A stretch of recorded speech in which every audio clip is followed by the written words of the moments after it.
शहरात कायदा व सुव्यवस्था अबाधित राखण्यासाठी पोलीस प्रशासनाने महत्त्वाचे पाऊल उचलले आहे.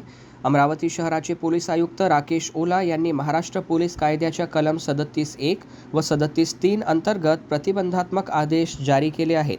हे आदेश अमरावती शहर पोलीस आयुक्तालयाच्या संपूर्ण हद्दीत लागू करण्यात आले असून 26 जून 2026 पासून 10 जुलै 2026च्या मध्यरात्रीपर्यंत प्रभावी राहणार आहेत. शहरातील शांतता, सार्वजनिक सुव्यवस्था आणि कायदा सुव्यवस्था कायम राखण्याच्या उद्देशाने हा निर्णय घेण्यात आला आहे. पोलीस प्रशासनाने नागरिकांना या आदेशाचे पालन करण्याचे आवाहन केले असून आदेशाचे उल्लंघन करणाऱ्या व्यक्तींविरुद्ध कायद्यानुसार कठोर कारवाई करण्यात येणार असल्याचा इशारा देण्यात आला आहे. या संदर्भात पोलीस आयुक्त राकेश ओला यांनी नागरिकांनी सहकार्य करावे आणि अफवा किंवा कायदा सुव्यवस्थेला बाधा आणणाऱ्या कृतींपासून दूर राहावे असे आवाहन केले आहे.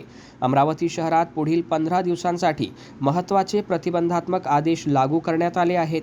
पोलीस आयुक्त राकेश ओला यांनी महाराष्ट्र पोलीस कायद्याअंतर्गत हा आदेश जारी केला असून नियमांचे उल्लंघन करणाऱ्यांवर कठोर कारवाईचा इशारा देण्यात आला आहे.